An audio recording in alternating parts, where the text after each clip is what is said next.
Washington Night Show with Asim Siddiqui. अस्सलाम वालेकुम नाज़रीन, वाशिंगटन नाइट शो के साथ मैं हूं आपका मेज़बान आसिम सिद्दीकी। नाज़रीन, यकीनन आज आपको पहले ही से मैंने बता दिया था कि प्रोग्राम किन किन चीज़ों पर होगा। आज पीआईए की जो फ्लाइट है हुई थी क्रैश 22 मई को, उसके बारे में होगा।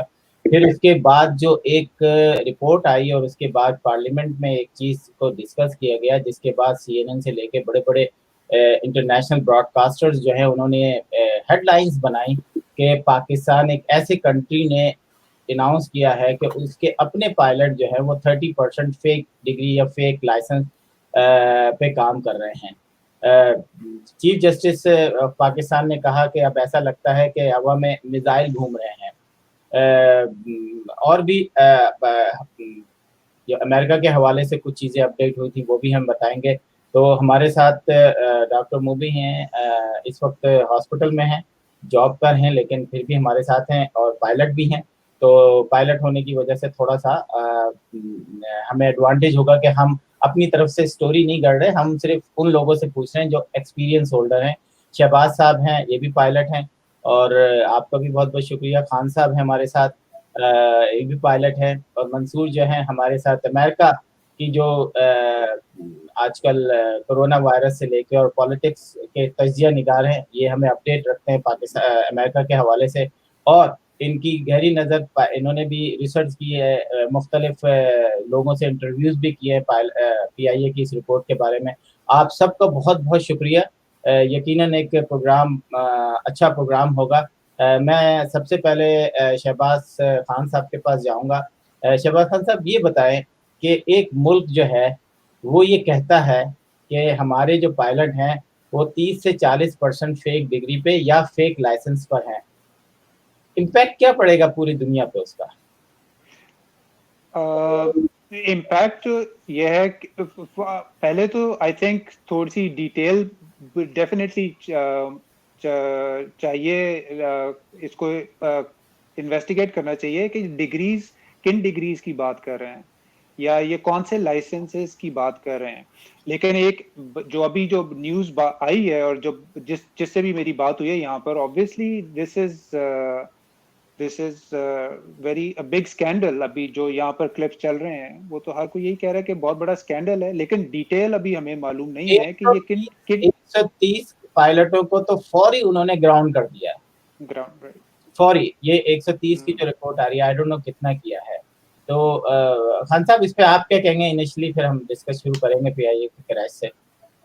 नहीं, मैं शहबाज खान की बात से एग्री करता हूँ। अभी ये नहीं पता कि वो किस, क्योंकि एक लाइसेंस नहीं होता या एक कोई डिग्री नहीं होती फ्लाइंग के लिए। कई दफ़ा ऐसे होता है कि वो लैप्स कर देते हैं। कभी वो उनका लाइसेंस अगर है वो रिन्यूअल के लिए नहीं गया, वो लैप्स कर गया, ये भी हो सकता है। ये कहना कि जी कोई आदमी कॉकपिट में बैठ के जहाज उड़ा सकता है बगैर फ्लाइंग ट्रेनिंग किए हुए, तो ये पॉसिबल नहीं है।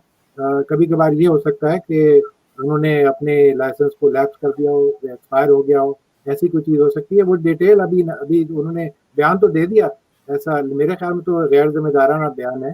अगर ये बयान अगर खुल के साफ करके बात बताते तो ठीक था। मेरे ख्याल में अभी कुछ ज़रा कबल वक्त है इसकी बात करना।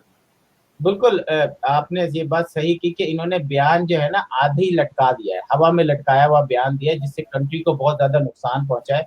और अगर इनको थोड़ी सी इन्वेस्टिगेशन रोक लेते और पूरी कंप्लीट इन्वेस्टिगेशन देते तो मेरा ख्याल है ज़्यादा था। मंसूर ने भी कुछ लोगों से बात की है। मंसूर, मैं चाहूँगा कि आप भी बताएं कि ये कुछ जल्दबाजी में तो नहीं दे दिया इन्होंने, और उससे पूरी दुनिया में पाकिस्तान की तरह एक, मुझे तो लगता है कहीं ऐसा बयान ना आने लगे कि पीआईए को पूरी दुनिया के जो वो है उन्होंने कहा कि पहले तो आप अपना लाइसेंस दिखाएं, रिन्यू हमारे यहाँ से करवाना होगा, वरना कोई भी फ्लाइट पाकिस्तान की नहीं आएगी। जी मंसूर।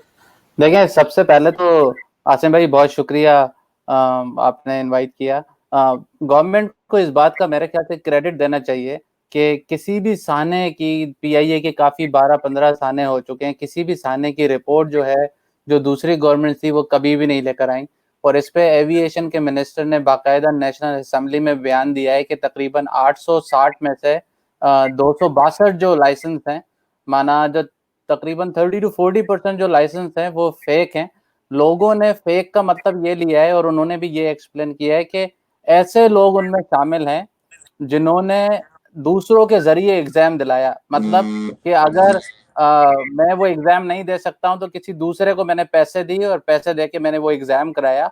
सिविल एविएशन का जो एग्जाम था वो 2012 में उन्होंने अपडेट किया था और वो अपडेट उन्होंने इसीलिए किया था ताकि वो ज्यादा से ज्यादा लोगों से पैसे ले सकें और पैसे देके एग्जाम दिलाएं, क्योंकि वो काफी थ्योरेटिकल क्वेश्चंस होते हैं।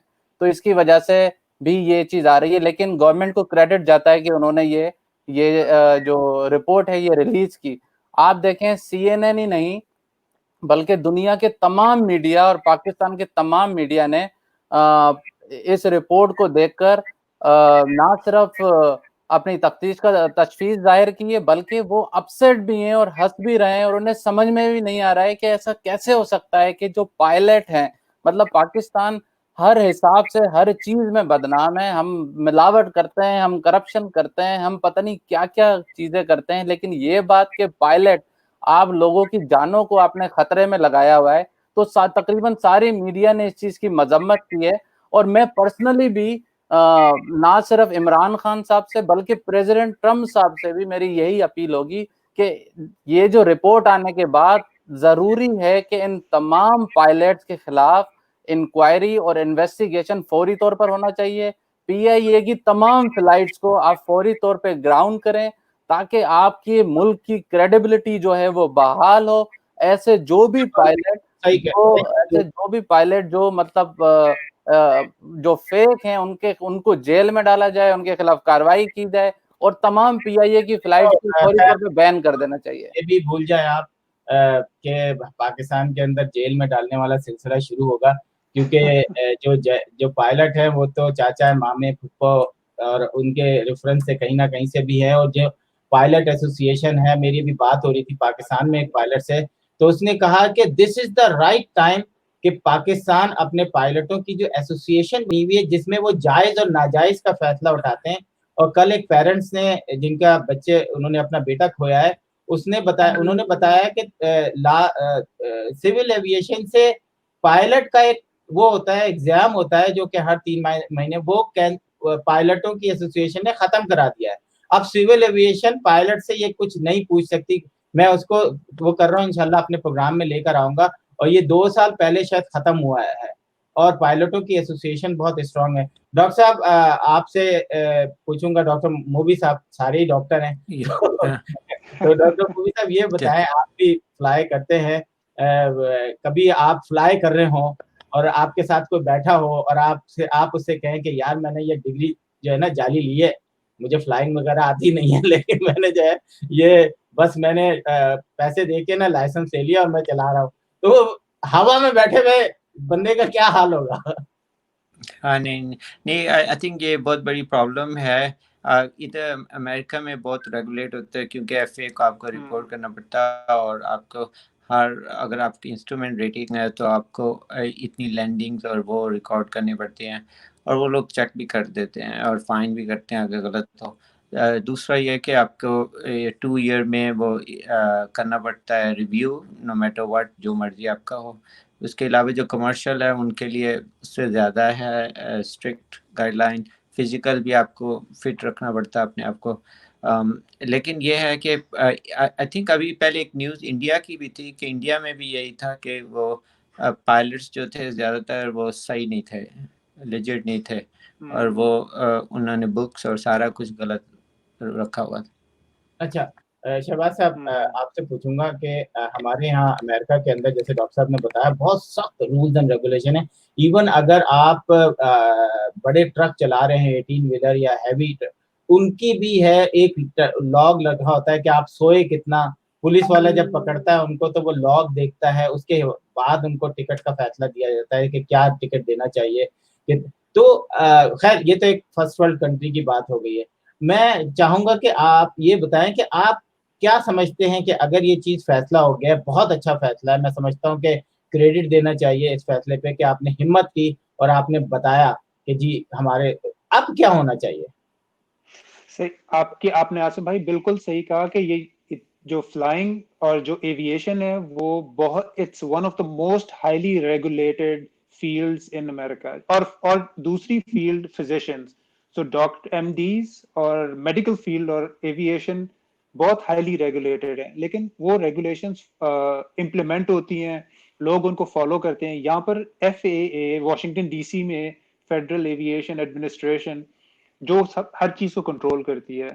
तो आई थिंक उनसे आई गेस उनसे ट्रेनिंग लें, उनसे सीख, मतलब उनका जो बेसिक स्ट्रक्चर है, उन्होंने जिस तरह से सारा America has the highest number of pilots in the world, उन्होंने किस तरह से इसको रेगुलेट किया हुआ है, one of the highest regulated field, और उसको कैरी आउट भी कर रहे हैं। और दूसरा जो इनका बेसिक जो ट्रेनिंग सिस्टम है, जो इनके ट्रेनिंग स्कूल्स हैं, वो भी इतने हाईली रेगुलेटेड हैं, और वो America is training the whole world उसमें। अब यहाँ पर जो ट्रेनिंग ग्राउंड है वो इतनी अच्छी है, आई थिंक इन दो को, एक तो बेसिक ऑर्गेनाइजेशन यहाँ से फॉलो करें, सीखें यहाँ आके, और फिर जो निचले लेवल पे ट्रेनिंग है पायलट्स की, वो किस तरह से की जा रही है, वो उससे उस सिस्टम को डेवलप करें पाकिस्तान में, similar to the system here. लेकिन ऑब्वियसली अगर फेक डिग्रीज अंदर आ रही हैं तो फिर आप उसका तो आई थिंक उसका तो कोई तोड़ नहीं है, उसका तो फिर वो तो इट्स एन इलीगल एक्टिविटी, तो उसका तो तोड़ सिर्फ एक लीगल प्रोसेस के थ्रू उसको एड्रेस किया जा सकता है। बिल्कुल बिल्कुल। खान साहब, आपसे मैं ये पूछना चाहूंगा, सिविल एविएशन एक इदारा है, यहाँ पे हर इदारे, अगर आपने DMV देखा होगा तो DMV में भी एक ऐसा कानून अप्लाई होता है जो DMV के मुलाजमीन पर भी नजर रखे हुए होता है। और आपने अक्सर खबर पढ़ी होगी कि इस DMV से ये बंदा निकाल दिया गया, इस DMV। तो ये हमारा चेक एंड बैलेंस का जो सिस्टम अमेरिका के अंदर है, हम उसको फॉलो नहीं कर रहे। लेकिन पाकिस्तान के अंदर एक तरह सिविल एविएशन है, और अगर आप मेरा ख्याल मुझसे बेहतर समझते हैं सिविल एविएशन को, आप क्या कहेंगे, क्या सिविल एविएशन में कितने % जो भर्तियां होती हैं वो ताल्लुकात पे होती हैं, जान पहचान पे होती हैं, और कितनी % जो भर्तियां होती हैं वो टेस्ट पर होती हैं? क्या नीचे वाला पोस्ट बंदा जो है ऊपर जब जाता है तो कोई टेस्ट पास करके जाता है, जैसे हमारे यहाँ पुलिस सिस्टम में है कि अगर आपने ऊपर जाना है तो कोई टेस्ट देना पड़ता है, इसी तरह डॉक्टर्स में भी है, अपने आप को अपग्रेड करना है तो पढ़ना है आपने, हर 10 साल के बाद एग्जाम देना है।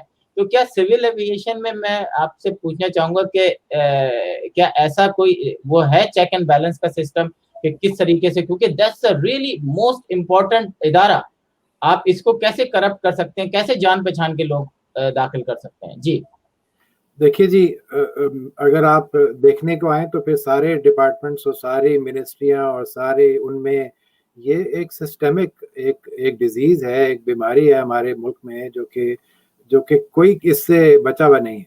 तो आप ये नहीं कह सकते कि जी ये सिविल बाकी जगह पे तो है, लेकिन सिविल एविएशन अथॉरिटी CAA में क्यों ऐसे हो रहा है?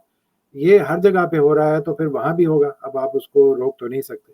और ज़्यादातर जो आपकी जो पोजीशंस फिल होती हैं, ख़ासतौर पे कि जो टॉप लेवल की हैं, जो सीनियर लेवल की हैं, उनके पीछे मेरिट कम और दूसरे ताल्लुकात आपके ज़्यादा होते हैं। तो उसके जवाब में फिर अब आपके अगर आपका कोई ऐसा बंदा हो जो वहाँ ऐसी जगह पे पोजीशन पे बैठा हो जिसके लिए वो क्वालिफाइड नहीं है, तो फिर उससे आप कैसा काम एक्सपेक्ट करते हैं?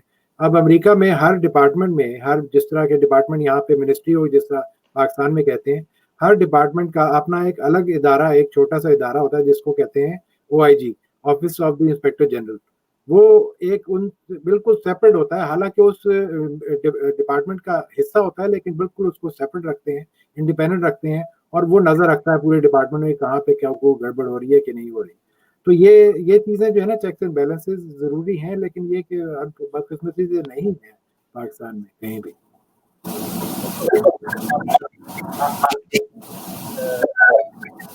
ये अच्छा, मेरे आवाज में कुछ गड़बड़ हो रही है।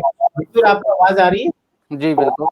हाँ मंसूर, ये बताइएगा कि आपकी भी अभी एक इंटरव्यू आपने लिया, मैंने भी लिया, हमारे आरिफ साहब हैं जिन्होंने अपनी फैमिली में अपने 3 बच्चे और बीवी को जो है वो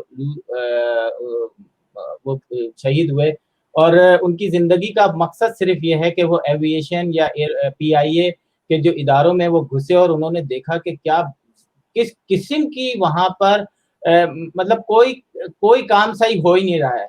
अगर ये जो डीएनए के हवाले से हुआ है, अभी तो क्वेश्चन मार्क बन गया किसकी लाश कहाँ दफना दी गई है, किसको, सब उन्होंने अभी पोल खुल गए हैं सामने। और बाकायदा जो सिंध का जो था उन्होंने वो लॉक करके भाग गए हैं, जो डीएनए ऑफिस है इनका सेंटर है उस पे भी कुछ क्वेश्चन मार्क खुल गए हैं कि जी इसमें कौन लोग हैं। क्योंकि आपने डीएनए जैसी जगहों पर भी, जो अभी खान साहब कह रहे थे कि हर जगह भर्तियों का जो सिलसिला है वो पॉलिटिकल पैसे और ये सब शामिल है, रिश्तेदारियां। तो पाकिस्तान में तो किसी भी इदारे को दें, तो मैं चाहूंगा कि थोड़ा सा आप शेयर करें कि उन्होंने जब इदारों को चेक किया जैसे डीएनए का, तो अब उन्होंने क्या पाया वहां पे आरिफ साहब ने?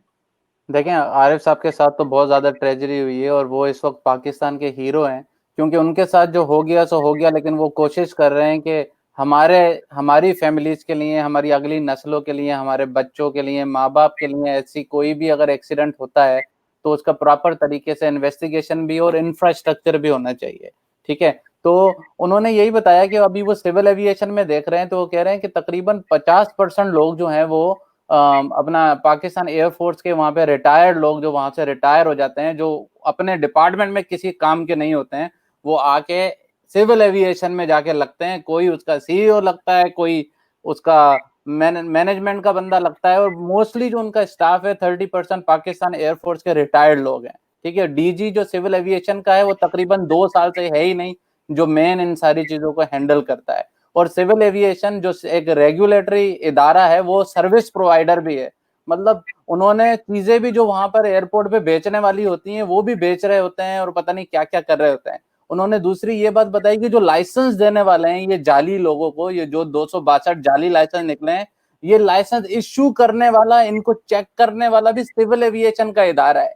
ठीक है, तो ये नहीं है कि कोई दूसरा इदारा है या कहीं दूसरे स्कूल से पास करके आ रहे हैं, ये लोग ही सारी ट्रेनिंग करते हैं। जो जहाज चेक करते हैं, जो जहाज के अंदर जो हीरोइनें भर के इंग्लैंड से निकलती हैं, या जहाज के अंदर जो पुर्जे खराब होते हैं, ये जो भी सारी चीजें होती हैं ये सिविल एविएशन का काम है। और ये बिल्कुल, क्योंकि इदारों को किसी को पता नहीं है, करप्शन उरूज पर है, एयरपोर्ट बनाने में, पैसे बनाने में ये लोग पूरे हैं, तो उस पर कोई फोकस नहीं होता। यही डीएनए का भी सीन है। डीएनए जो है सारी दुनिया में 1 हफ्ते में या 2 हफ्ते में हो जाता है, क्योंकि हमारे पास ना इंफ्रास्ट्रक्चर है, ना सही तरीके की प्रॉपर वहां पे लैब्स हैं जिसमें ये सारी चीजें चेक हो सके। तो इस दफा भी ये हुआ कि तकरीबन 97 लोगों में से तो 6-7 ऐसे लोग थे जिनकी माँ बहन की या वालिद की लाशें भी उनको ओरिजिनल नहीं मिली, किसी और की लाशें उनको थमा दी, वो दफना कर भी आ गए। अब उन्हें पता चल रहा है कि ये सारी चीजें हैं। तो उनकी यही डिमांड है कि यार अगर एक चीज गलत आपको पता चल गई है तो कम से कम उसके खिलाफ इन्वेस्टिगेशन तो करो। अभी भी देखें कि ये पायलट्स का जो मसला आ रहा है, प्राइम मिनिस्टर साहब ने, चले ठीक है, उन्होंने कुछ भी नहीं बोला, आज असेंबली में आके उन्होंने 2 घंटा लोगों का दिमाग खाया, लेकिन इसके खिलाफ उन्होंने कुछ भी नहीं बोला।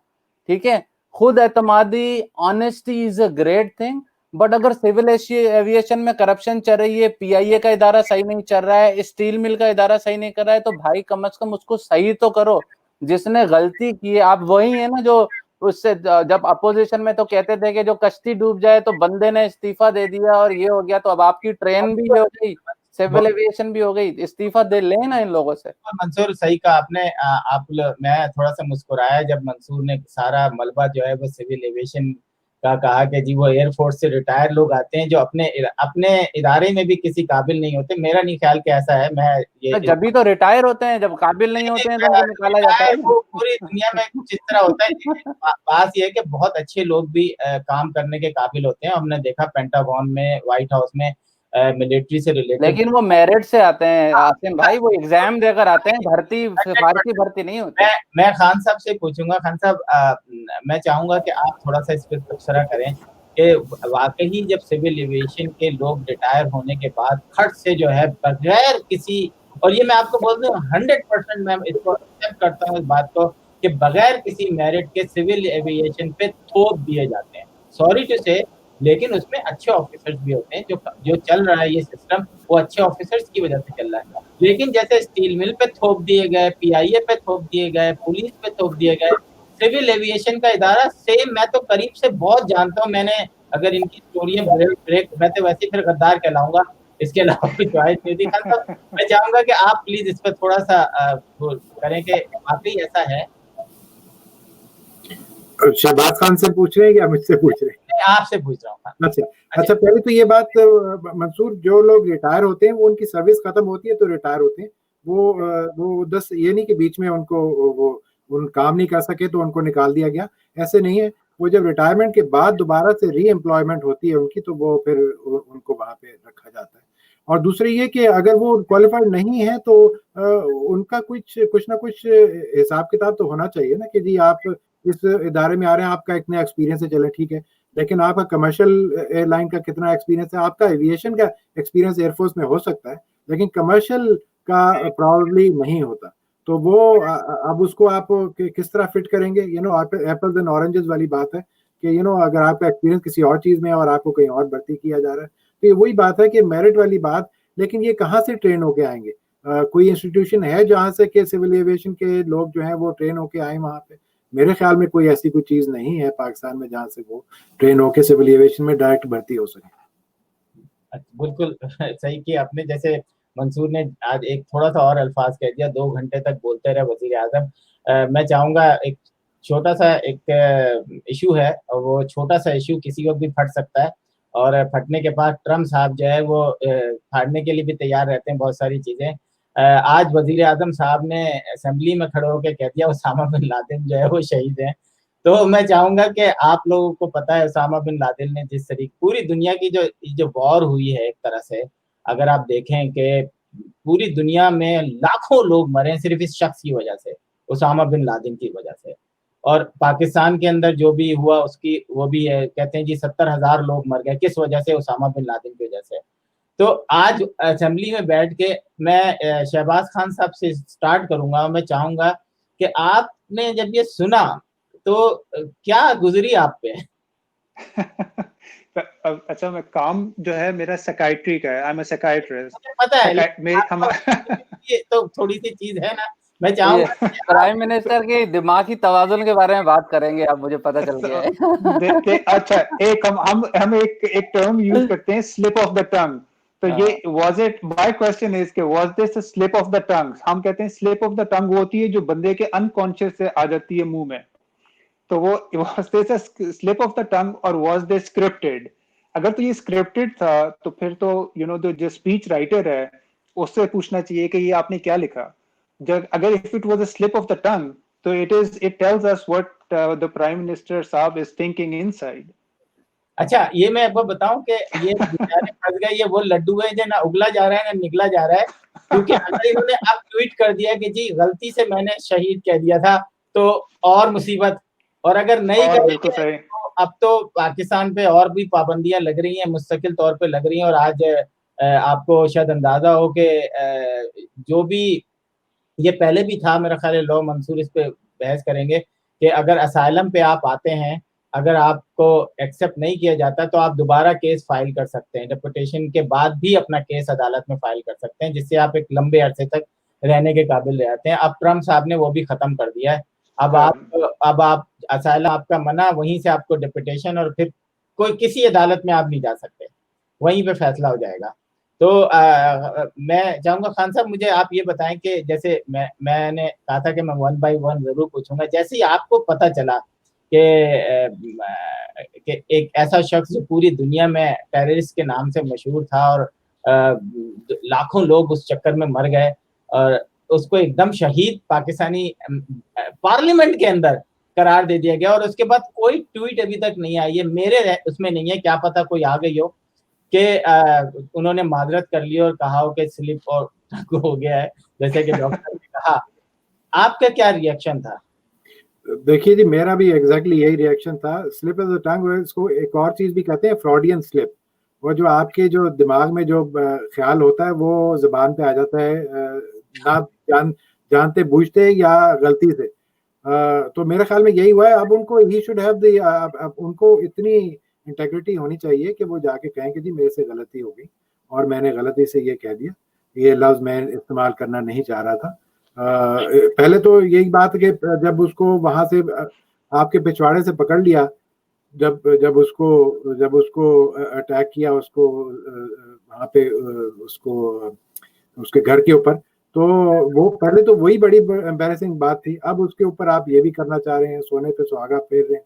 तो मेरे ख्याल में तो उनको चाहिए जितनी जल्दी हो सके वो कैसे कह दें कि जी ये मेरे से गलती से हुआ है, और आप एडमिट कर लें कि भाई आपने गलती से कर मैं भी, मेरा भी यही था कि आपको एडमिट कर लेना चाहिए, वरना इंटरनेशनली आपको काफी अभी तो पाकिस्तान को बहुत एड लेनी है, बहुत मदद चाहिए उसको। अगर ये सब करेंगे तो मदद की खाक देगा। डॉक्टर मूवी साहब से पूछूंगा, मेरा ख्याल है वो बिजी हैं शायद इस वक्त।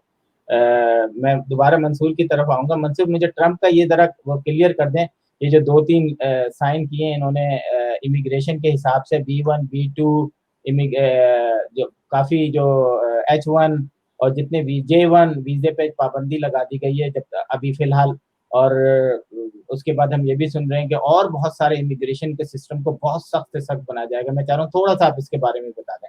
जी बिल्कुल, लेकिन मैं पहले वो उसका कमेंट जरूर दूंगा अच्छा। कि दुनिया जो है वो हजारों और मिलियन डॉलर्स खर्च करती है अपना इमेज बनाने में, ठीक है, और हमने अपना इमेज बिगाड़ने में 10 सेकंड भी नहीं लगाए, और प्राइम मिनिस्टर ने नेशनल असेंबली में ये कहा है जो एक पॉलिसी बयान है। तो मतलब इस चीज जो उन्होंने बयान दिया है उससे हमारे सर शर्मिंदगी से भी झुक गए और हमें अफसोस भी हो रहा है, और सारी इंटरनेशनल मीडिया इंक्लूडिंग इंडिया की मीडिया, दूसरी मीडिया पाकिस्तान पे लानत मलामत कर रहा है कि किस टाइप के ये लोग हैं जो एक दहशतगर्द को जिसने 70,000 लोगों को मारा, जिसमें आर्मी के भी 20,000 से ज्यादा लोग थे, उनके वजह उनको उन्होंने मारा, उसकी पूरी जो उसकी जो उन्हें सपोर्ट कर रहे थे, और ये जो है उनको शहीद कह रहे हैं। तो बड़े अफसोस की बात है, मैं इसकी शदीद लफ्जों में मजम्मत करता हूँ, और मेरी अपील है प्राइम मिनिस्टर से कि फौरी तौर पे इस बयान को वापस करें और इसको खत्म करें। बाकी रह गई प्रेसिडेंट ट्रम्प साहब ने क्या एग्जीक्यूटिव ऑर्डर जो है वो साइन किया है। वो उन्होंने बेसिकली इस वक्त आप देख रहे हैं कि 40 मिलियन से ज्यादा जो है लोगों की जॉबें चली गई हैं। तो हर साल जो है तकरीबन 85 से 2 लाख के करीब H1 B1 वीजा वाले जो लोग होते हैं, जो सारी दुनिया से बुलाए जाते हैं, लेकिन मोस्टली 95% लोग जो होते हैं वो इंडिया से होते हैं, उन पे उन्होंने उसको सस्पेंड किया है, उसको उन्होंने कैंसिल नहीं किया है। और सस्पेंड इसलिए किया है ताकि यहाँ के जो लोग हैं जो जॉब की तलाश कर रहे हैं या जो जॉब ढूंढ रहे हैं, उनको जॉब यहाँ पर आसानी से मिल सके। वो स्पेशलाइज स्किल सेट होता है, और उन्होंने सस्पेंड किया है, उन्होंने उसको कैंसिल नहीं किया है। और जाहिर बात है, एक तो इलेक्शन भी करीब आ रहा है, दूसरे इतने अनएम्प्लॉयमेंट जो है वो हो रही है, तो उन्होंने बिल्कुल सही किया है। H1 होगा, उसके अलावा जो भी वर्क परमिट होंगे जिसके तहत आपको काम करने की अमेरिका में इजाजत होती है, उन सबको उन्होंने सस्पेंड कर दिया है। जो मोस्ट लाइकली यही कह रहे हैं कि ये 31 दिसंबर के बाद इसको दोबारा रिव्यू करेंगे और शायद दोबारा खोल देंगे। तो इससे सिर्फ आईटी की टेक्नोलॉजी कंपनी जो हैं वो अपसेट है, उसके अलावा कोई भी चीज उन्होंने बंद नहीं की है। विजिटर्स भी यहाँ पर आ सकेंगे, स्टूडेंट्स भी यहाँ पर आ सकेंगे, दूसरे भी जो वीजे वाले लोग हैं वो यहाँ आ सकेंगे। सिर्फ J1 H2B H1 इस किस्म के जो वीजे हैं जिससे वर्क परमिट मिलता है, उसको H4 EAD उसको उन्होंने बंद किया। बाकी सारी चीजें खुली हुई हैं और कोई परेशानी की बात नहीं है। अगर आपका ऑलरेडी वीजा किसी का लगा हुआ है तो वो भी आ सकता है। अच्छा, ये भी है कि एक्सचेंज प्रोग्राम तमाम खत्म कर दिए हैं। J1 वीजा पे उन्होंने पूरी पाबंदी लगा दी है ना, कि जिससे भी वर्क परमिट इधर होता है या J वीजा के तहत यहाँ पर आते हैं और काम करते हैं, उन पे भी पाबंदी है। जैसे आपके वॉइस ऑफ अमेरिका के काफी लोग जो थे वहां से बुलाते थे, वो J वीजा पे होते थे, यहाँ पर आते थे J1 पे। अब वो लोग यहाँ पर नहीं आ सकेंगे। इस टाइप की जो ऑर्गेनाइजेशन है। आपने जरूरी था वॉइस ऑफ अमेरिका का नाम लेना। आपको सुन के दिली खुशी होती है तो इसलिए नाम लिया। खैर, मैं तो बहुत कुछ जानता हूँ वॉइस ऑफ अमेरिका के बारे में। ट्रम्प को अभी पता चला है, इसी वजह से वॉइस ऑफ अमेरिका के दोनों टॉप के जो लोग थे, अमेंडा और एक दूसरे, वो उनको उन्होंने उनसे रिजाइन ले लिया है या रिजाइन उन्होंने दे दिया है। तो इस वक्त जो है वो एक नया बंदा है, और इस वक्त वॉइस ऑफ अमेरिका की जो है सही खाल खींची जा रही है। और वो रिजाइन इसलिए लिया है आसिम भाई क्योंकि वो चाइना को सपोर्ट करता था। जो उनका जो बंदा था वो सारा दिन चाइना की तारीफों में मसरूफ था, हालांकि वो गवर्नमेंट का मीडिया के साथ उसको यहाँ पे अमेरिकी मौकफ को आगे लाना चाहिए, ना कि चाइनीज मौकफ को, दूसरी दुनिया के मौकफ को। अमेरिका के हवाले से बताऊं, हमारे यहाँ जब आप न्यूज बनाते हैं, आप लोगों को भी शायद पता ना हो, मैं आपको बताऊं, मेरा ख्याल है मैंने एक प्रोग्राम में भी जिक्र किया था, ये पाकिस्तान के जब आप बात करेंगे तो इसमें लॉबिंग बनी हुई है कि उन्होंने क्या किया, ठग से पाकिस्तान की बुराई, मतलब पार्टी बन गए। मीडिया कभी पार्टी नहीं बनता, और वो मीडिया जो सेनेट के पैसे से चलता हो, यूएसए की गवर्नमेंट हमारे टैक्स पेयर से चलता हो, वो मीडिया को आप पाकिस्तान के खिलाफ इस्तेमाल कर रहे हो, डेली बेसिस पे पैरेलल थक से जी उसका इंटरव्यू ले रहे हैं, पाकिस्तान में उसने उनके ऊपर लोगों को गिरफ्तार किया जा रहा है, यहाँ पे उनको सैटेलाइट से उनका इंटरव्यू लिए जा रहे हैं। और उसके बाद फिर मैंने कुछ मीडिया को यहाँ पे देखा कि चांद रात मेला हो या कुछ कुछ ऐसी एजेंसी जो ऐसी पाकिस्तान में फेक एजेंसीज काम कर रही हों, उनके इंटरव्यूज उनको प्रमोट किया जा रहा है। बिल्कुल। तो वो मैंने जब इनके खिलाफ कार्रवाई की तो मैंने आपको शायद बताया था कि मुझे मेरे चैनल से पाकिस्तान से टर्मिनेट कर दिया। उन्होंने डायरेक्ट पहले उन्होंने एक मुझे लेटर भेजा कि आप ये नहीं करें, तो मैंने सिंपल उनको लिखा कि I use my freedom of speech right America के अंदर। तो उन्होंने कहा कि और मैंने फेसबुक पे किया है, मैंने किसी चैनल पे बैठ के बुराई नहीं की आपके। तो उन्होंने उसके सेकंड उस पे उन्होंने, वो भी मैंने फेसबुक पे किया था, उन्होंने मुझे टर्मिनेशन लेटर दे दिया। और ये भी वॉइस ऑफ अमेरिका के कहने पे दिया, क्योंकि एक तरह से वॉइस ऑफ अमेरिका की बातें कर रहे थे। तो अभी भी अगर आप देखें कि वॉइस ऑफ अमेरिका में जो रिपोर्टर हायर हुआ है वो ट्रांसलेटर का काम कर रहा है, जो ट्रांसलेटर काम कर लिया था वो कैमरामैन का, जो कैमरामैन का काम है वो कोई और कर रहा है। तो सब दोस्ती यारी में भर्तियां हो रही हैं, आपके पता ही नहीं चल रहा क्या है। अभी ये नया बंदा आया है, हमने इसको लेटर लिख के पूरा बताया है, भाई तुम्हारे उस डिपार्टमेंट में ये इस साइड पे, उर्दू वाली साइड पे हो रहा है, ये हमारा टैक्स पेयर पे का पैसा है, इसको सुधारो। ऐसे ऐसे लोगों को ये लाके इन्होंने भर्ती किया है जो कि बिल्कुल इस काबिल नहीं थे। खैर बात आगे करते हैं कि ये बताएं शहबाज साहब, अभी हमारे एक साहब है जिन्होंने अपने काफी फैमिली मेंबर्स खोए, उन्होंने कहा कि मैं वो तमाम जहाँ जो भूजा एयर का है या पीआईए के जितने हैं उन सब को दोबारा इन्वेस्टिगेशन के लिए खोलूंगा। आपका क्या ख्याल है कि वो ऐसा होना चाहिए?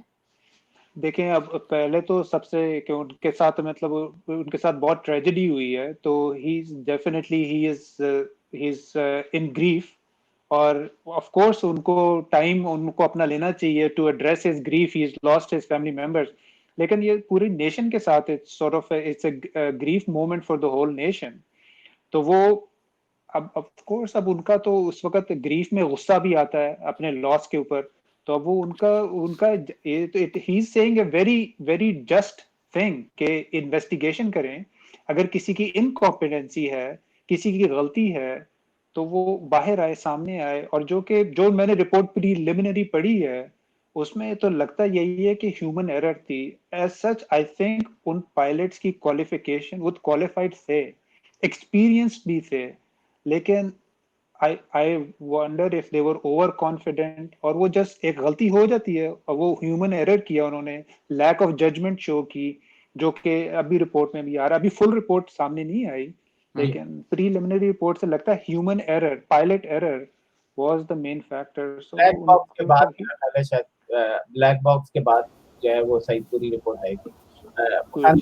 आपसे पूछना चाहूंगा, आपका इतना एक्सपीरियंस है पाकिस्तान के अंदर, आप इदारों को भी देखते मतलब वहाँ के जानते हैं, आप समझते हैं कि ये जो इन्वेस्टिगेशन हुई है पाकिस्तान की तारीख में, शायद ये वाला क्रेडिट जो है हुक्मरानों को जरूर देना चाहिए कि उन्होंने इतनी हिम्मत की कि पाकिस्तान में होने वाले एक बहुत बड़ी चीज को दबाया नहीं, बल्कि उन्होंने पार्लियामेंट के अंदर आके इस चीज को एक्सपोज किया। और मेरी तरफ से तो मैं कहूंगा कि यहाँ पे क्रेडिट देना चाहिए इस गवर्नमेंट को कि इतनी हिम्मत की। बेशक अब लेकिन मसला ये है कि उन्होंने ये तो हिम्मत कर गई, लेकिन वो दूसरा भंड ही कहेंगे उसको कि वो उसामा बिन लादेन को शहीद कह गए, वरना बहुत कुछ शायद अच्छा हो जाता। जी खान साहब, मैं चाहूंगा कि आप मुझे कमेंट करें कि आप कहेंगे, मतलब आप समझते हैं कि ये अच्छी काविश है कि खुल के इन्वेस्टिगेशन हुई और हो रही है? मेरा ख्याल है खान साहब फ्रीज हो गया। हाँ, उनका फ्रीज हो गया। हाँ खान साहब, मैं मेरा ख्याल है दोबारा मैं उनको लूंगा लाइन पे, वो शायद हट गए। तो मैं आप ही से पूछता हूँ शहबाज साहब, बताएं मुझे कि ये आप क्रेडिट देते हैं इस गवर्नमेंट को? ये नहीं, अभी तो I think this is a good step, and this is definitely a step in the right direction. कि अगर ये जो 1/3 ऑफ द पायलट फोर्स, जो इनकॉम्पिटेंट पायलट फोर्स जिनकी क्वालिफिकेशन और जिनकी फेक डिग्रीज थी, उनको ग्राउंड कर दिया है। तो और अब आगे इन्वेस्टिगेशन हो ताकि डिटेल्स पता चलें कि कॉम्पिटेंट हैं या नहीं हैं या क्वालिफाइड हैं या नहीं है। This is definitely, this investigation uncovering is a very good step और क्रेडिट देना चाहिए बिल्कुल अच्छा, गवर्नमेंट को क्या। आप मेरा ख्याल है आपके प्रॉब्लम हो गया था लाइन में। आपको मेरी आवाज आ रही है खान साहब? क्या अभी आ रही? अब बीच में बिल्कुल बंद हो गया। हाँ, मेरा क्वेश्चन ये है कि आप समझते हैं कि आखिर इतने सालों में ये वाला क्रेडिट तो गवर्नमेंट को देना चाहिए कि उन्होंने खुल के पार्लियामेंट के अंदर जो है एक ऐसी चीज बताई जो कि बड़े बड़े लोग भी नहीं हिम्मत कर सकते थे, और पायलटों के साथ जो भी हुआ, और उसके बाद लाजिम बात है सिविल एविएशन पे और एएसएफ पे भी आवाज उठेगी। और एएसएफ भी जो है, मेरा ख्याल है कि वो कोई दूध की धुली नहीं है, वहां पर भी ऐसे ऐसे अजीब और खलकत किस्म की मखलूक हैं वो। लेकिन जिस दिन उन पे भी बात करेंगे हम आपको बताएंगे कि वहाँ। लेकिन मैं चाहूंगा आप बताएं इस गवर्नमेंट के बारे में कि ऐसी इन्वेस्टिगेशन आपको लगता है कि ये पॉजिटिव इमेज भी है इस गवर्नमेंट का? ये बिल्कुल पॉजिटिव, मैं भी एग्री करता हूँ, ये बिल्कुल पॉजिटिव कदम है और पहले इस तरह नहीं किसी ने भी उठाया। और हमेशा जब भी ये होता है कि बात को दबाने की कोशिश की जाती है इस ख्याल से कि जी मेरे ख्याल में भलाई इसी में है, इदारे की भलाई भी इसी में है, मुल्क की भलाई भी इसी में है कि इसको दबा दो। ये ज़रूरी नहीं कि वो किसी चीज़ को छुपा रहे हैं, बल्कि ये कि वो कहते हैं कि जी हम ज़्यादा बेहतर समझते हैं। मेरे ख्याल में सच्चाई जो है उसको खुलेआम करना जो है वो ज़्यादा बेहतर है। अब सिर्फ मसला ये है कि यहाँ पे रुके नहीं, ये रिपोर्ट तो आ गई, लेकिन अब पीआईए में इस सिस्टमिक जो जो इश्यूज हैं वो उनको एड्रेस करें, आगे देखें कि सिर्फ ये एक मसला नहीं है, ये एक सिस्टमिक चीज है पूरे पीआईए में। ये जो है ना, ये एक अजीब सा वहाँ पे माहौल है जिसको ठीक करना ज्यादा जरूरी है। और मेरे ख्याल में यहाँ से शुरुआत करें तो फिर यहाँ रुके नहीं, इसको यहाँ से शुरू करें और फिर आगे तक पूरा लेके जाएं। बिल्कुल, बिल्कुल आपने सही कहा। मंसूर, मैं चाहूँगा कि आप मुझे बताएँ कि जो आपने इन्वेस्टिगेशन की थी, जो लोगों से बातचीत की है पिछले आपने एक्स आईजी साहब से भी बात की थी, और पाकिस्तान में जो इसी इदारों को शायद मेरा ख्याल है कि इस दफ़ा इस हुकूमत ने बाकी चीज़ें सब छोड़ दी हैं, शायद इदारों पे सवालात उठ रहे हैं। कभी पुलिस के महकमे पे आवाज़ उठती है कि जी 18वीं तरमीम के बाद जो आईजी जो है वो फेडरल गवर्नमेंट का होता है। ये बड़ा अजीब सा वैसे है कि मेरे तो समझ में नहीं आया, लेकिन हमारे साथ एक एक्स आईजी है, उन्होंने बहुत सारी बात की। तो मंसूर, उन्होंने क्या कहा था पुलिस के हवाले से आपसे? उन्होंने बेसिकली यही कहा था कि गवर्नमेंट जो है इन इदारों को काम करने नहीं देती है। जैसे अभी हम इसी की बात कर रहे थे कि गवर्नमेंट ने रिपोर्ट तो रिलीज कर दी है, लेकिन हमें पहले दिन से पता था, तो जो सीईओ पीआईए के थे और जो इनके गवर्नमेंट ऑफिसर के लोग थे, उन्होंने पहले ही कह दिया था कि जी ये पायलट की गलती है, इसके जहाज गिरा है। उस वक्त तो रिपोर्ट आई भी नहीं थी। तो जिन्होंने ये पहले कह दिया था, आप और हम तो चलें ये कह सकते हैं, लेकिन अगर ऑफिशियल कह रहा है तो उसके खिलाफ कुछ तो कार्रवाई होनी चाहिए ना, या उसको बस खुला छोड़ दें। तो यही है, फेडरल गवर्नमेंट भी यही करती है कि उन्होंने आईजी को अपने पास रखा हुआ है। अब गवर्नमेंट जो है, सिंध गवर्नमेंट या कोई दूसरी गवर्नमेंट होती है, प्रोविंशियल गवर्नमेंट, उनको कुछ ऑर्डर देती है, ऊपर से कुछ दूसरे ऑर्डर्स आते हैं, और वहां पे जो बेचारे गवर्नमेंट ऑफिसर होते हैं, जो बेचारे तो नहीं होते हैं लेकिन वो भी इस चीज में फंसे होते हैं कि किसका हुक्म मानना है, किसका हुक्म नहीं मानना है, और इसमें उन लोगों की खिचड़ी बन रही होती है। फेडरल गवर्नमेंट की कोशिश होती है कि वो प्रोविंशियल गवर्नमेंट को काम करने ना दे, प्रोविंशियल गवर्नमेंट की कोशिश होती है कि फेडरल गवर्नमेंट को दखल ना देने दे, जो उनका हक भी है 18 तरमीम के मुताबिक। तो यही है, बस करप्शन का दौर है। और ना सिंध हुकूमत को इंटरेस्ट है अपने सूबे में काम करने का, ना उनके हॉस्पिटल्स जो हैं, उनके जो उनके स्कूल्स जो हैं, उनके टीचर्स जो हैं, ये जो भी सारी चीजें उनकी कोशिश होती है कि वो आवाम को बेवकूफ बना के उसका सारा इल्जाम एस्टेब्लिशमेंट पे डालें। एस्टेब्लिशमेंट की पूरी कोशिश होती है कि भाई जो भी उनको फंड चाहिए, जो भी उनको काम करवाने हैं, वो इन्हीं करप्ट ऑफिसर्स के जरिए अपने काम करवा लेते हैं। तोड़ फोड़ जारी है, इशू पर इश्यूज चल रहे हैं। कोरोना वायरस जो है नंबर 1 इशू है, लेकिन आप देख रहे हैं गवर्नमेंट पहले हम इतने स्कैंडल्स आते हैं कि क्या करें उसको। कोरोना ही पे एंड करेंगे। मैं आखिरी बात खान साहब से पूछूंगा कि मंसूर ने कहा था कि सिविल एविएशन में जो है एयरफोर्स के लोग रिटायर होके थोप दिए जाते हैं। तो मैं उसको हटा रहा हूं, लेकिन मैं सिर्फ ये बात करता हूं कि आप मुझे बताएं कि क्या ऐसा होना चाहिए कि कोर्ट मार्शल के बाद, यानी इदारे से निकाले गए ऑफिसर्स के बाद, क्योंकि वहां पर उन्होंने कोई गलत काम किया हो, कोई करप्शन की हो किसी भी, क्या सिविल अदालतों में उनको पीआईए का चेयरमैन लगा देना चाहिए? ये नवाज शरीफ के दौर में हुआ कि पीआईए के चेयरमैन जो है वो कोर्ट मार्शल किया हुआ एक साहब थे जिनको लगाया गया। इसके अलावा भी बहुत सारी छोटे मोटी जगहों पर जो है और बड़ी जगहों पर ऐसे लोग होते हैं। तो खान साहब, ये भी क्या पाकिस्तान के अंदर कोई ऐसा कानून नहीं है कि किसी का जब कोर्ट मार्शल हो तो वो पब्लिक को बता दिया जाए कि जी एक गंदा आदमी आ रहा है, इसने मुल्क के खिलाफ ये काम किया था, या इसने जो है वो ये गलत काम किया था फोर्स में, इसलिए हम इसको निकाल रहे हैं? जी। कोर्ट मार्शल जो है वो अगर आर्म फोर्सेस में किसी का होता है तो उसकी कोई मिलिट्री रीजन हो सकती है, कोई करप्शन हो सकती है, कोई चीज ऐसी हो सकती है, लेकिन वो तो उन्होंने तो निकाल दिया उसको, कोर्ट मार्शल करके सजा दे के निकाल के, या जिसने अगर उन्होंने जेल में भी डाल दिया तो वो भी कर दिया।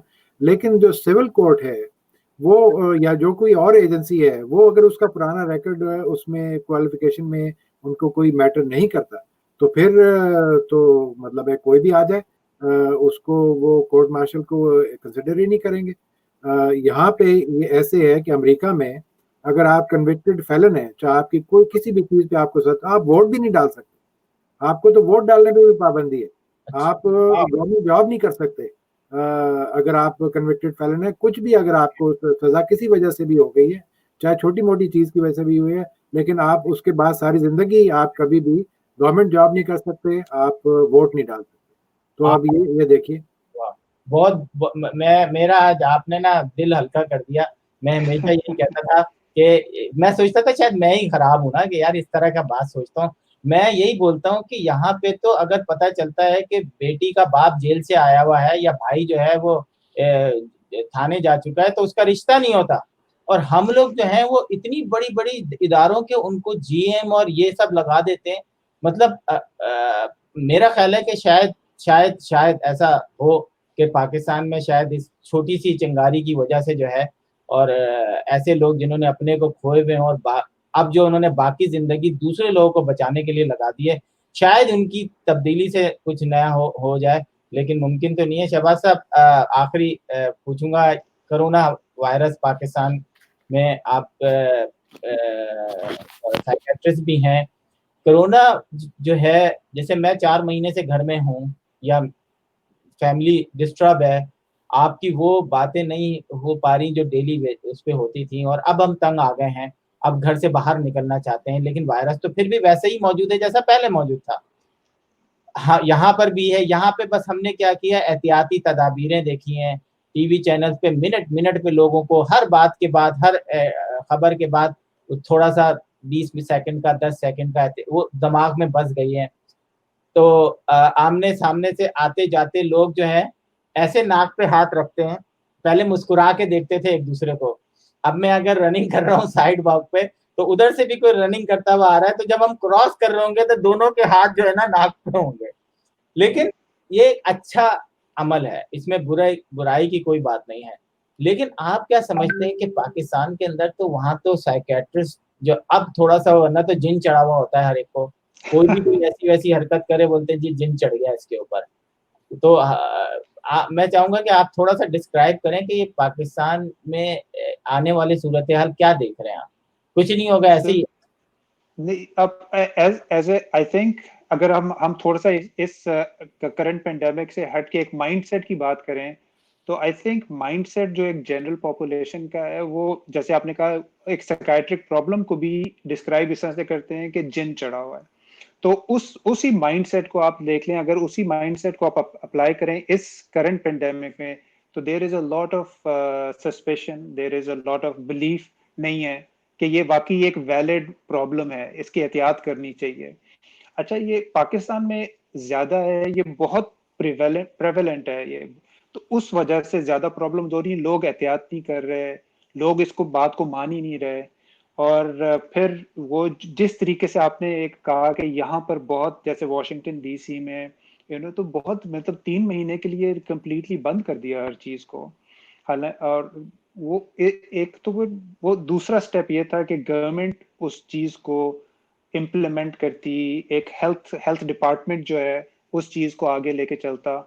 बस वो अब ये है कि प्रॉब्लम तो है ये, और ये कंटिन्यू रहेगा over the next few months. और इसी आप देख रहे हैं क्या हुआ है कि अब वो केसेस पाकिस्तान में बहुत ज्यादा बढ़ रहे हैं। तो आई थिंक वो मल्टी फैक्टोरियल है ये। अच्छा, खान साहब, मैं आपसे चाहूंगा कि आप मार्क्स ने कोरोना वायरस के हवाले से जो पाकिस्तान में, क्योंकि अब हमने देखा कि हमारे अपने जो करीबी दोस्त रिश्तेदार उनकी भी खबरें आने लगी हैं कि उनकी डेथ हो गई है, या पूरा का पूरा खानदान जो है वो अभी बंद है क्योंकि एहतियात कर रहा है। पहले तो हमें आती थी कि जी खबरों से पता चलता था कि ये हो रहा है, लेकिन अब हम इतने क्लोज पहुंच गए हैं कि अब हम हमारी अपने, और फेसबुक पे मेरा नहीं ख्याल कि मेरा कोई ऐसा दिन जाता हो जहां मैंने इन्ना लिल्लाहि व इन्ना इलैहि राजिऊन ना लिखा हो, क्योंकि कोई ना कोई, किसी ना किसी का कोई रिश्तेदार की डेथ हुई हुई होती है और हमें ये लिखना पड़ता है। यस, बिल्कुल हम उनके दुखों में भी उनके साथ हैं। मैं चाहूंगा कि थोड़ा सा रिमार्क दें कि कहाँ देख रहे हैं पाकिस्तान के आप इसमें। अब देखिए जी, यहाँ पे तो अमेरिका में तो बहुत सारे लोग जो है वो दे हैव द लग्जरी के वो घर से काम कर सकते हैं, पाकिस्तान में नहीं काम कर सकते। अब आप ये देखें कि या तो वो उनके पास दो चॉइसेस हैं। वो ये देखें कि जी हम या तो पेंडेमिक से मर जाएं या हम भूख से मर जाएं। तो अब मेरी वालदा रहती हैं इस्लामाबाद में, तो वहाँ पे माइक्रो लॉकडाउन हो रहे हैं। वहाँ पे एक एक सेक्टर को या पार्शियली सेक्टर को वो ब्लॉक करके क्वारंटीन कर रहे हैं। अब ये देखिए ये कहाँ तक सक्सेसफुल होता है या नहीं होता, लेकिन ये कि पाकिस्तान की माशी मजबूरियां भी हैं काफ़ी सारी, लोगों की जहनी हालत भी कुछ ऐसी है कि वो भी तंग आ चुके हैं, दूसरे माशी हालात भी ऐसे हैं। तो वहाँ पे इतना आसान नहीं है ये लॉकडाउन करना और इसको फॉलो करना, इन रूल्स को। बिल्कुल सही कहा, मैं आई एग्री। ये भी एक सिचुएशन है पाकिस्तान के साथ के उसके माशी, वो इतने ज़्यादा, मतलब पहले भी जब से हुकूमत आई है इकॉनमी वैसे ही जो है वो नीचे जा रही है। लेकिन पाकिस्तान एक, जैसे इस वक्त दुनिया में सिर्फ पाकिस्तान नहीं, कई ऐसे ममालिक हैं जिनका जीडीपी या दूसरे माइनस में जा रहा है। इट्स नॉट कि सिर्फ पाकिस्तान है, लेकिन शायद वहाँ पे वो सूरत हाल नहीं है जो पाकिस्तान के अंदर हुई है। तो और अभी आप देख रहे हैं, मैं मंसूर से आखिरी क्लोजिंग रिमार्क्स भी लूंगा और मंसूर मुझे बताएगा कि कराची में के इलेक्ट्रिक जो है उन्होंने एकदम बिल्कुल वहाँ पे जैसे रोशनियों का शहर को अंधेरा करने में टाइम नहीं लगता, सवाए एक खबर आती है। तो आप, मैं चाहता हूँ कि आप ये बताएं कि क्यों एक ही कंपनी, क्यों आप देखें यहाँ पर भी अमेरिका के अंदर भी कंपटीशन है, आप किसी से भी कोई चीज ले सकते हैं, जो गवर्नमेंट के वो है वो गवर्नमेंट खुद प्रोवाइड करती है, लेकिन एक ही कंपनी क्यों? आखिर हर उसमें के इलेक्ट्रिक का मालिक जो है वो हुकूमत से आके मिल जाता है और हुकूमत उसको, जैसे जहांगीर तरीन को सपोर्ट दे के उसको लंदन भेज दिया, पाकिस्तान का एक पहले लंदन भेजा था, दूसरा भी लंदन। मेरा ख्याल है लंदन वालों का कुछ स्पेशल कोई कुछ, मेरा ख्याल है अब तो मुझे लगता है अंडर द टेबल सेटलमेंट है, हमें भेज दो, हम इनकी टेक केयर करेंगे। तो मैं चाहूंगा कि कराची जैसा शहर जो इस वक्त भी पाकिस्तान को रेवेन्यू के हवाले से और दूसरी क्योंकि वहां से सारा एक्सपोर्ट होता है, एक्सपोर्ट रुका हुआ है, आपका क्या कहेंगे मंसूर? या मैं यही कहूँगा कि ये जो के इलेक्ट्रिक कंपनी है, जैसे अभी उन्होंने बताया कि जी वो इसलिए उसमें तकनीकी खराबी जो है वो इसलिए है क्योंकि जो सुई सदरन गैस की कंपनी है उनको गैस सप्लाई नहीं कर रही है, पीएस जो है वो उसको फ्यूल सप्लाई नहीं कर रहा है। तो ये एक दूसरे पे जो इल्ज़ामात हैं ये इनके इल्ज़ामात लगते रहते हैं और अवाम तो वैसे ही हमारी मासूम है, अवाम तो वैसे ही हमारी, आप कह लें कि वो कुछ नहीं करती है। तो जब तक हमारी आवाम उठ के खड़ी नहीं होगी, ये आपस में जितने बड़े लोग हैं ये एक दूसरे को के साथ मिलते भी रहेंगे, उनसे कॉन्ट्रैक्ट्स भी लेते रहेंगे, एक दूसरे को खिलाते पिलाते भी रहेंगे और अपनी जिंदगियां एंजॉय करते रहेंगे। जो गरीब लोग हैं वो इस चक्कर में ही पड़े रहेंगे कि उनका एक वक्त का खाना पूरा हो या ना हो। बाकी कराची जो 70% सबको वो अपना पूरा रेवेन्यू पूरे पाकिस्तान को प्रोवाइड करता है, वो तो जाहिर बात है वो कोई रोक नहीं सकता है, वो और ना किसी की जरूरत होगी उसको रोकने की। अवाम में हाल नहीं है। हमारे जो जितने भी पॉलिटिशियन हैं वो तकरीबन 90% करप्ट हैं। मेरे ख्याल से अब तो हमारी आवाम की आंख खुल जाना चाहिए, उनको ये पता चल जाना चाहिए कि 60-70 साल से उनको उनके सर पर हाथ रखने वाला कोई नहीं है, हर बंदा उन्हें बेवकूफ बनाता है। जब तक ये लोग बाहर नहीं निकलेंगे, जब तक हमारे कराची में और सिंध में और दूसरे शहरों में इनकलाब नहीं आएगा, गुर्बत भी रहेगी, जहालत भी रहेगी और लोग हमेशा रोते रहेंगे, एक दूसरे को कोसते रहेंगे। इलेक्शन में यही जाएंगे, यही लोग जिनको सबसे ज्यादा प्रॉब्लम है यही जाएंगे और ये अपने पसंद की पार्टी को वोट देंगे। फिर वही पॉलिटिशियन 70 साल से उनके घर पे नहीं आएंगे, फिर ये रोते रहेंगे ये हमारे पास नहीं आता है। तो यार ये सबका कसूर है, एक बंदे का कसूर नहीं है, हमारी पूरी कौम ही ऐसी है। तो ऐसे कौम को ऐसा ही होना है, ना बिजली मिलेगी, ना साफ पानी मिलेगा, ना हॉस्पिटल मिलेंगे, ना कोरोना की वैक्सीन मिलेगी, ना कुत्ते के काटने की वैक्सीन मिलेगी, ना उनको मास्क मिलेंगे। ये रोते रहेंगे, ये मरते रहेंगे, जो अमीर लोग हैं वो करोड़पति बनते रहेंगे और यही चलता रहेगा। बस अल्लाह से दुआ करनी चाहिए। अगर ये चेंज करना चाहते हैं तो सबसे पहले अपने आप को चेंज करेंगे तो सारी दुनिया खुद चेंज हो जाएगी, क्योंकि God help those who help themselves, remember that.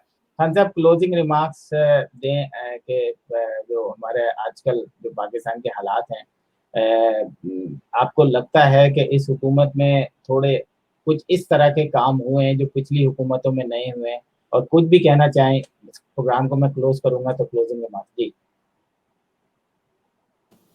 मुझसे पूछ रहे हैं आसिफ? जी जी अच्छा सॉरी। देखिए एक वक्त, अभी मंसूर की बात बिल्कुल सही है, एक वक्त आएगा कि जब लोग कहेंगे कि जी अब बहुत हो गई।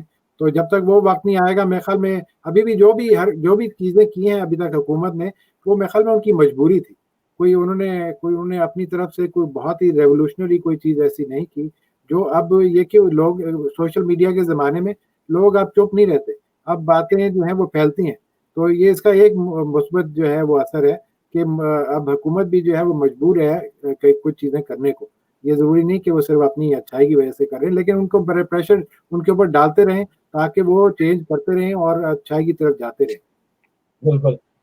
शहबाज साहब क्लोजिंग रिमार्क्स। मेरे ख्याल से जैसे खान साहब ने कहा और मंसूर भाई ने बात की कि देर आर आई थिंक अगर हम बात करें कि ये जो एकदम PIA पे ये जो रिसेंटली फोकस आ गया है, तो अच्छा स्टेप है। Is the government trying to put pressure on the institution of PIA to uncover some systemic issues? These kinds of things need to be done. So hopefully one step at a time, always hope for a better tomorrow.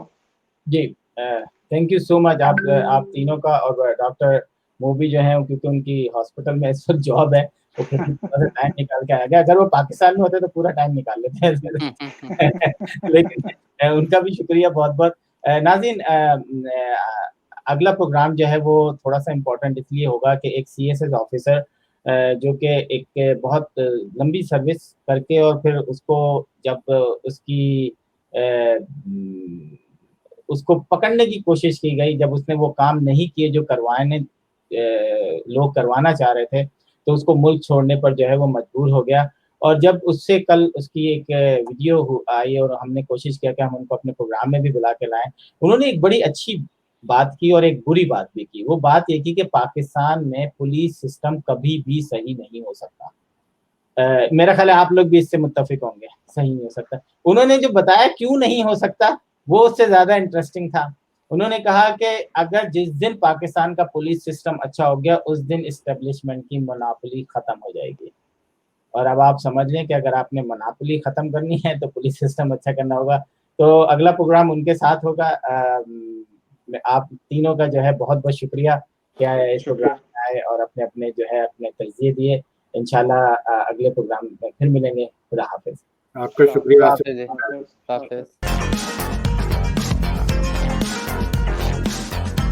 Washington Night Show with Asim Siddiqui.